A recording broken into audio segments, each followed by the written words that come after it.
The text on Ryan's phone glowed in the dim light of their Chicago apartment like a cruel spotlight. "Can't stop thinking about your hands on me last night in the office. When are you coming over again?" It was from Derek, his boss. Ethan felt his stomach drop as he read the words.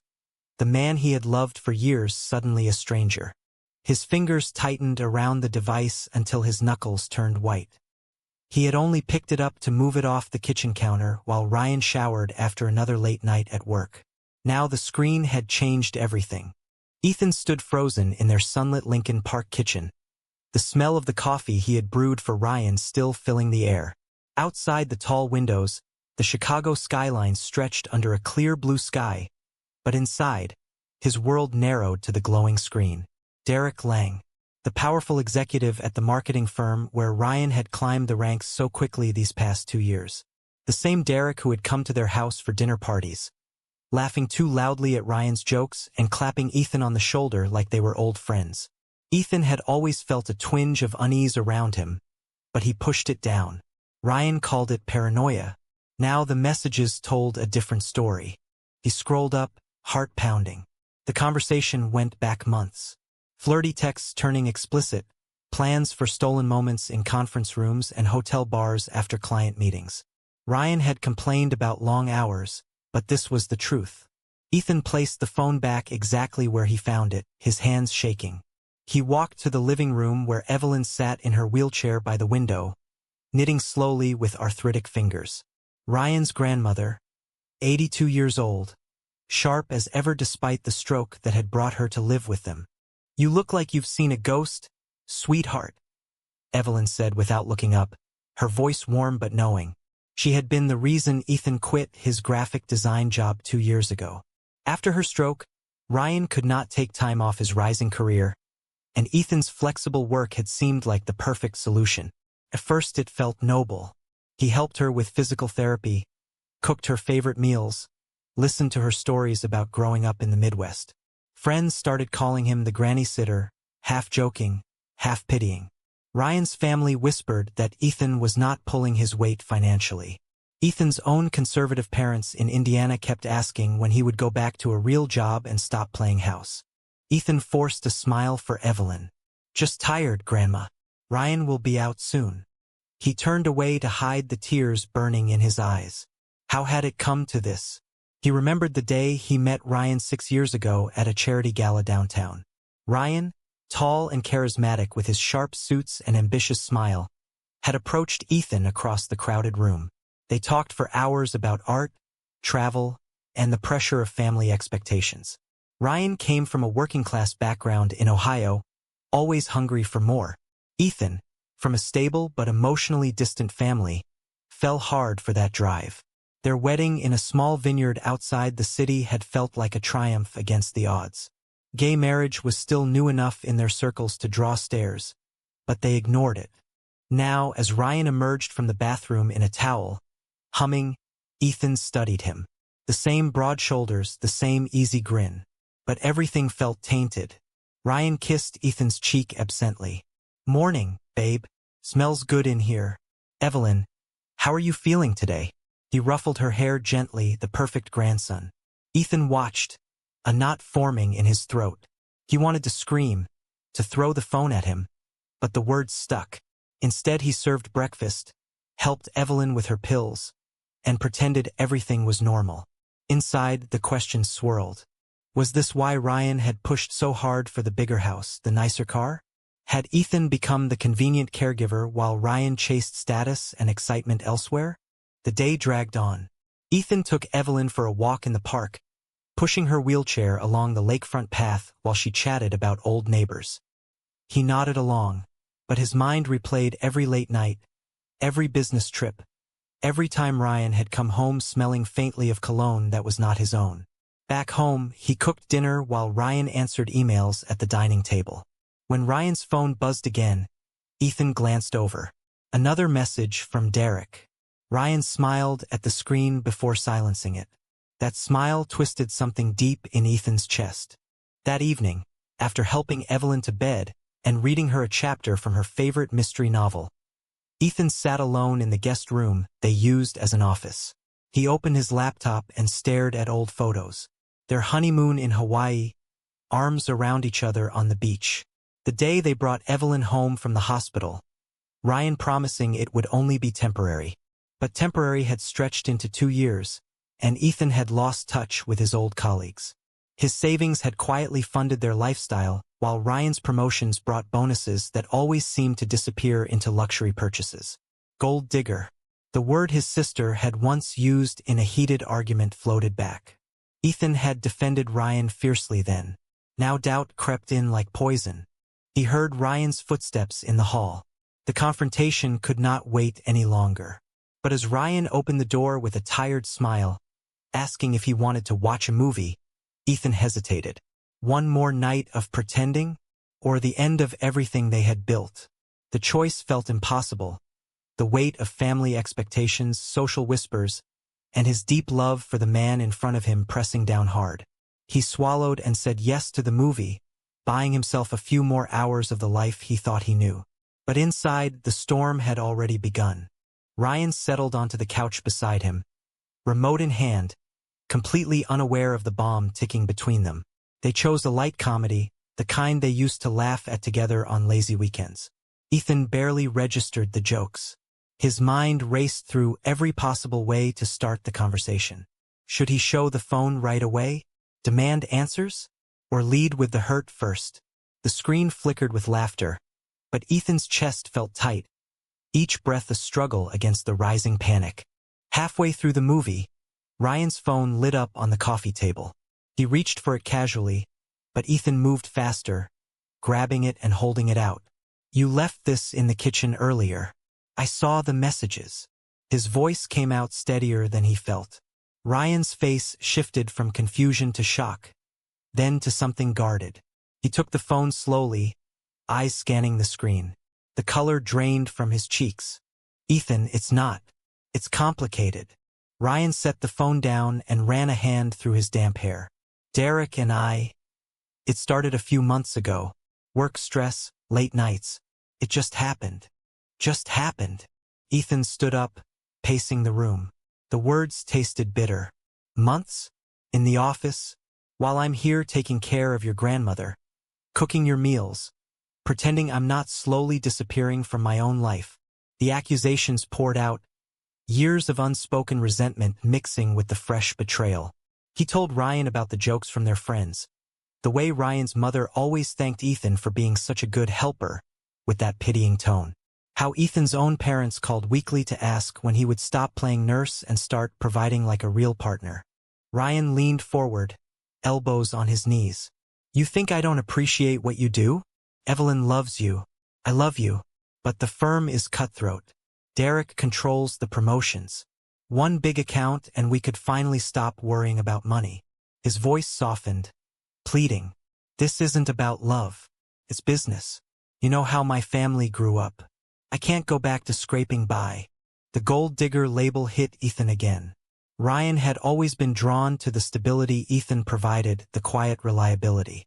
Ethan had come from a family with some savings, a paid-off house in the suburbs after his parents downsized. Ryan had seen that as a lifeline. Now it felt calculated. "So you married me for security and now you're sleeping with the boss for a bigger office?" Ethan asked, voice cracking. "What about us? The vows? The life we said we wanted?" Ryan stood and tried to pull him into a hug, but Ethan stepped back. They argued in hushed tones to avoid waking Evelyn. Ryan admitted the affair had given him an edge at work, a promotion already in the works. He swore it meant nothing emotionally. "You're my husband. Derek is just useful." The words landed like a slap. Ethan felt cheapened, reduced to the reliable granny sitter while Ryan chased power. That night they slept in separate rooms for the first time in years. Ethan lay awake staring at the ceiling, replaying their history. The early days when Ryan had been tender, planning future trips, talking about maybe adopting one day. The pressure from both families had always been there. Ethan's parents, traditional Catholics, had attended the wedding but never fully embraced it. "We love you, but this lifestyle," they would say. Ryan's side pushed the narrative that Ethan should be the homemaker, since he was the more nurturing one. Society outside their bubble was not much kinder. At neighborhood events, other couples eyed them with curiosity or discomfort. Being gay in their professional circles still carried whispers. The next morning, Ethan helped Evelyn with breakfast as usual. She sensed the tension immediately. "You two fighting?" she asked gently while he adjusted her shawl. Ethan could not lie to her. He told her a version of the truth, leaving out the worst details. Evelyn listened, her eyes sharp. "Love is never simple, dear. But staying for the wrong reasons costs more than leaving." Her words stayed with him as Ryan left for work, kissing Evelyn's cheek but barely looking at Ethan. The confrontation had opened the floodgates. Ethan spent the day cleaning the house furiously, mind spinning with what came next. Should he demand Ryan end it? Couples therapy? Or was this the moment to reclaim the life he had set aside? The moral weight pressed on him. Forgiveness might save the marriage and keep peace for Evelyn, but at what cost to his self-respect? Walking away meant facing judgment from family and friends who already saw him as the lesser partner. The decision felt like standing on the edge of a cliff, wind whipping around him. By evening, Ryan came home with flowers and takeout, trying to smooth things over. "We can fix this," he said. But Ethan saw the calculation in his eyes, the fear of losing the comfortable setup. The night ended in uneasy silence, the betrayal hanging between them like smoke. Ethan realized the real work was only beginning. The man he married was not the man in front of him anymore, and the awakening hurt more than he could have imagined. The days after the confrontation blurred into a tense routine. Ethan continued caring for Evelyn, taking her to doctor's appointments and sitting with her during afternoon tea. She became his quiet anchor, offering small pieces of wisdom without pushing. "Men like Ryan chase shiny things because they never had enough growing up," she told him one afternoon in the garden. "But shiny things don't keep you warm at night." Ethan nodded, but the ache in his chest remained. Word spread slowly through their social circle. A mutual friend had seen Ryan and Derek at a bar too close for colleagues. The whispers reached Ethan through careful texts. "Are you okay?" one asked. Another friend invited him for coffee and gently probed. The judgment was subtle but present. In their gay friend group, some sided with boys will be boys attitudes. Others expressed shock but quickly changed the subject. Society's lens on their relationship had always felt heavier. Straight couples could weather affairs with private counseling. For them, it became ammunition for those who said gay marriages were unstable anyway. Ethan's parents called from Indiana. His mother sounded disappointed more than supportive. "We warned you this might happen. Maybe now you'll come home and get a proper job." His father was quieter but firm. "A man provides, son, even in your situation." The call left him drained. Ryan's family was no better. His mother visited one weekend, fawning over Evelyn but pulling Ethan aside to say Ryan was under so much pressure at work. "Don't make this bigger than it is. Families stick together." The implication was clear. Ethan was the one rocking the boat. Inside, the conflict tore at him. He still loved Ryan. The memories of late-night talks, shared dreams, the way Ryan used to look at him like he was the center of the universe would not fade. But every time Ryan touched him now, Ethan pictured Derek's hands. The moral dilemma kept him up at night. Was staying the right choice for Evelyn's stability? She had improved under his care, and moving her could set her back. Or was it selfish to stay for comfort while his spirit eroded? He started journaling in secret, pouring out the anger, the grief, the fear of being alone in a world that still viewed their love with suspicion. Ryan tried harder. He came home earlier, brought gifts, suggested date nights. But the texts from Derek continued when he thought Ethan was asleep. One night Ethan saw a new one. "Promotion meeting went great. Thanks for the help last week." The gold-digging truth sank deeper.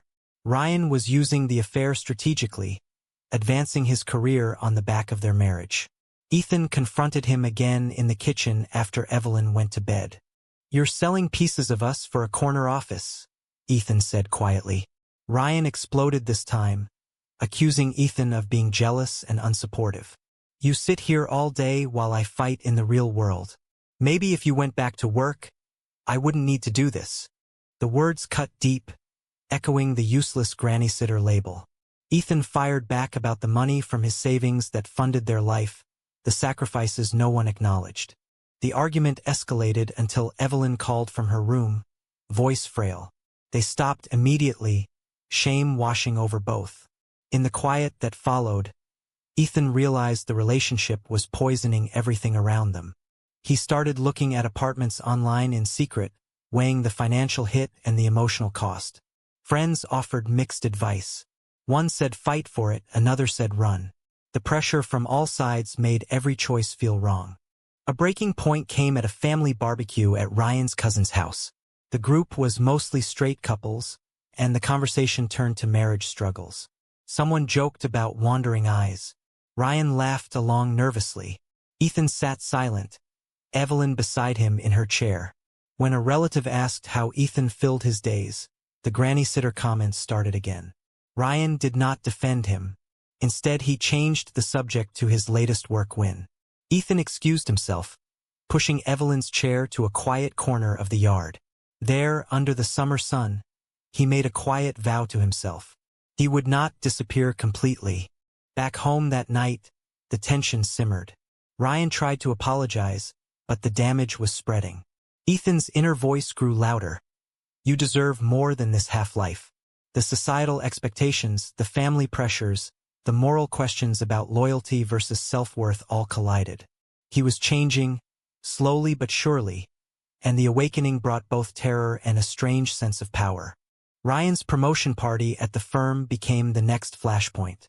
Ethan attended out of obligation, dressed in the suit Ryan had bought him, smiling for photos while Derek shook hands across the room. The boss was charming in public, tall with silver-streaked hair and an easy authority that commanded respect. Seeing them together in the same space made Ethan's skin crawl.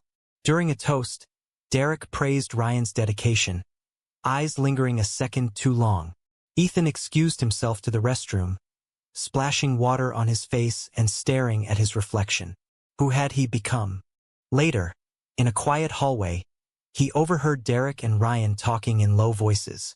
Keep the home front stable and we'll talk about the VP track, Derek said. Ryan laughed softly. Ethan's not going anywhere. He's too loyal. The casual dismissal of his feelings as a useful trait ignited fresh rage. Ethan stepped out and confronted them both. The conversation was hushed but intense. Derek played innocent, claiming it was a misunderstanding. Ryan pulled Ethan aside, whispering that making a scene would ruin everything. The drive home was silent except for Evelyn humming in the backseat. She had enjoyed the party, chatting with old acquaintances, but she noticed Ethan's clenched jaw. That boss of his has hungry eyes, she remarked later at home. Her insight surprised him. Evelyn had always seen more than people gave her credit for. The revelations kept coming. Ethan found bank statements showing unexplained expenses. Expensive watches, hotel stays, gifts that Ryan claimed were for clients. The gold digger pattern was clear. Ryan had married him for the financial cushion and emotional support while pursuing status through any means. When Ethan presented the evidence one evening, Ryan finally cracked. You think it's easy being the provider? My family expects me to succeed. Derek offered a shortcut. I did what I had to. The admission hung heavy. Ethan asked the hardest question. Did you ever really love me? Or was I just convenient? Ryan's hesitation said enough. Tears came then, for both of them. They talked until dawn, unearthing years of unspoken resentments. Ryan admitted feeling trapped by the caregiver role Ethan had taken on. Ethan confessed feeling invisible. The conversation was raw, painful, but honest for the first time in months. Yet honesty did not fix the betrayal. The next weeks brought more pressure. Ryan's family learned fragments of the truth and blamed Ethan for not being understanding. His own parents urged him to be the bigger person and stay for appearances. In their social circle, the affair became gossip fodder, amplifying the prejudice they already faced as a gay couple. Some friends distanced themselves, uncomfortable with the mess. Others offered platitudes about forgiveness being the Christian thing or the mature thing. Ethan began seeing a therapist in secret, working through the layers of guilt, anger, and identity loss. The sessions helped him see how he had lost himself in the role of caretaker. He started updating his portfolio quietly, reaching out to old contacts. The idea of returning to design work terrified and excited him. Evelyn noticed the change. "You're waking up, boy. About time," she said one morning while he helped her with exercises. Ryan sensed the shift too and grew desperate, promising to end things with Derek and go to counseling. But a late-night call Ethan overheard proved the promises empty. The moral conflict deepened. Leaving meant disrupting Evelyn's life, facing financial uncertainty, and enduring the judgment of walking away from a marriage many already saw as fragile. Staying meant accepting a partnership built on convenience and lies. Every option carried a price. The peak came when Derek called the house phone one afternoon looking for Ryan. Ethan answered. The conversation was brief and icy. Derek's tone dripped with superiority. "Tell him the deal is still on if he keeps things quiet at home." Ethan hung up, hands trembling. In that moment, the last threads of illusion snapped. He was no longer the useless granny sitter. He was a man reclaiming his worth, no matter the cost. Ethan made the call to a divorce lawyer the next morning while Ryan was at work. The conversation felt surreal, clinical details about assets and custody of Evelyn's care. He had arranged for a home health aide as backup, knowing the transition would be hard. When Ryan came home that evening, Ethan was waiting at the dining table with the papers. Evelyn sat nearby, having asked to be part of the moment. The confrontation was quieter than before, heavy with finality. Ryan read the documents, face pale. "You're really doing this?" He looked at Evelyn, who met his gaze steadily. "She deserves better than watching you two destroy each other," she said simply. Ryan tried every argument. The shared history, the financial mess, what people would say. Ethan listened but stood firm. "I deserve to be loved fully, not used as a stepping stone. Evelyn will come with me. I found a place nearby with good accessibility." The following days were chaos. Packing, arguments, tearful conversations with Evelyn about the changes. Ryan's family accused Ethan of abandoning them. His own parents offered reluctant support but warned about loneliness. Friends divided into camps. The societal pressure peaked in subtle ways. Sideways glances at the grocery store, canceled invitations, online comments when words spread in their circle. Being gay already invited scrutiny. Ending the marriage invited accusations of instability. Ethan's inner battle raged. Nights were the hardest, lying awake questioning if he was selfish. The moral dilemma felt endless. Was forgiveness the higher path or was self-respect? He thought of all the times he had put Ryan first, the career he paused, the identity he muted. The awakening brought clarity but also profound grief for the future they had planned. Through it all, Evelyn was his rock. She shared stories of her own marriage's hardships in the 1960s, the compromises she made and the ones she regretted. "Love is not a cage, Ethan. Sometimes the kindest thing is to set everyone free." Her words gave him strength. He started freelance design work from home, small projects that reminded him of his talent. The income was modest but his own. Ryan moved out temporarily to a friend's place, the house feeling empty without his presence. They met one last time for mediation, discussing logistics. Ryan looked diminished, the ambition stripped away to reveal regret. "I never meant to hurt you this much," he said. Ethan believed him, but belief was not enough anymore. The decision to separate carried real costs.